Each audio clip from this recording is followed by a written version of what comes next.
What is the latest news on the legal battle between Ripple and SEC?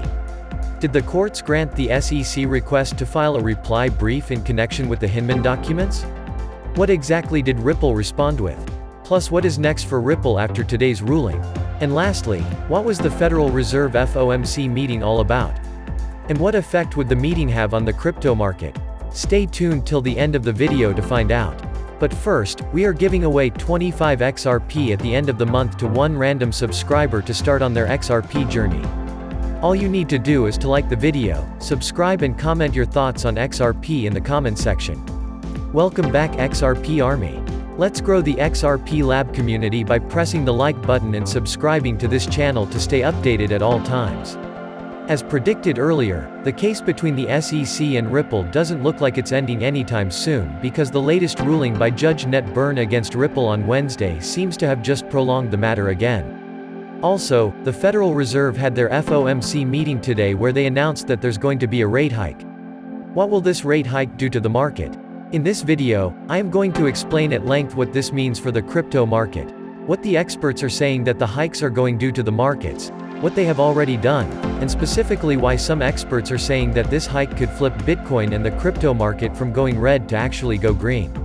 In what seems like depressing news for Ripple holders and crypto enthusiasts generally, the SEC seems to have won another small victory in its case against Ripple Lab when Magistrate Judge Ned Byrne granted the SEC request to file a reply brief in connection with attorney-client privilege claims regarding the Hinman speech document.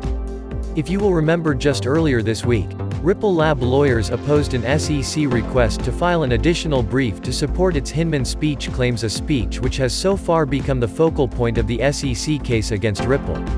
However, whichever way you look at this is a big blow for Ripple because if anything, it is becoming more and more evidence that the SEC is simply trying to hide those incriminating emails so that there would be a delay in the judicial process. And yet again, Judge Ned Byrne seems to have sided with the SEC on this one. On Twitter, defense lawyer James Phelan shared news of the latest court ruling in a text-only order. Magistrate Judge Ned Byrne has granted the SEC request to file a reply brief in connection with attorney-client privilege claims regarding the Hinman speech documents. The SEC is due to reply on May 18, 2022. From this latest ruling by the court, it is becoming more apparent that the SEC is not ready to fight this case based on merits. Rather, they are using this Hinman's email lawsuit as a weapon against Ripple when you consider the fact that this case is coming down to the availability of the Hinman's email. The truth of the matter is that this attorney-client privilege is potentially the endgame. This attorney-client privilege basically trumps anything even though they have never brought it up until now. James K. Phelan, a defense attorney, said in one of his tweets on Twitter said that it looks like Matt Solomon came out swinging well.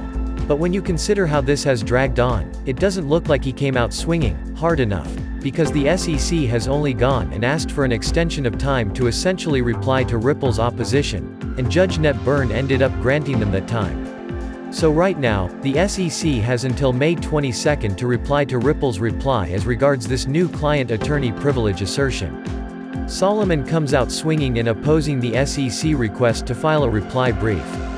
The SEC requests leave to file what they term a reply, but this would be at least the SEC's sixth filing in opposition to defendants' motion to compel.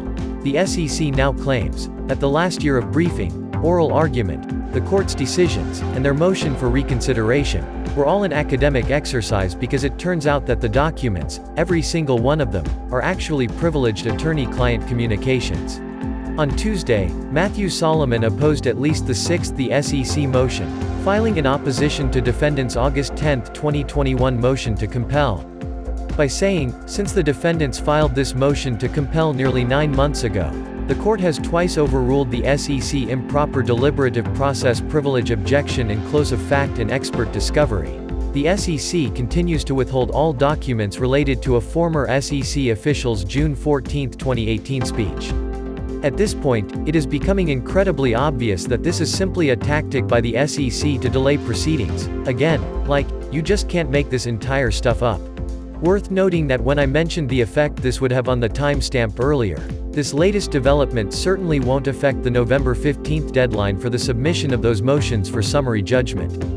But then again, it is just as frustrating as the results of previous judgments because as we know that every time these emails are supposed to be brought forth, the SEC does everything in its power to have that not happen. But the outcome of the Federal Reserve FOMC meeting, on the 4th of May, 2022, the Federal Reserve had their FOMC meeting where they announced that there is going to be a rate hike to combat inflation in the country.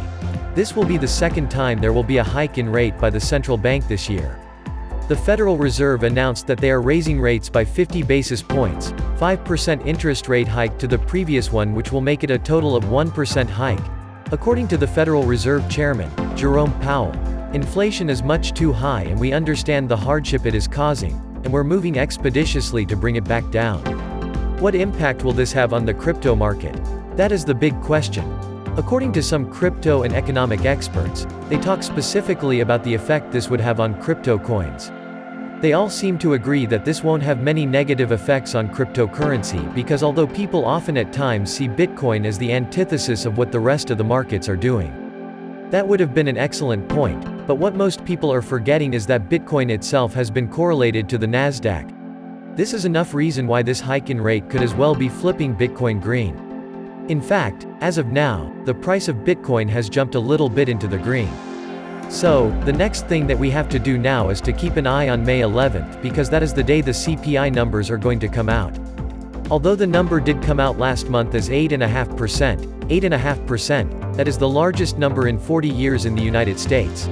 So it remains to be seen if that number stays the same or if it actually drew back a little bit, because if the number goes any higher than it already has, that won't be good for the rest of the markets considering that the United States GDP has dropped drastically by 1.5% in the first quarter and going along with some of the markets. Make sure to subscribe and give us a thumbs up. Thank you so much for watching.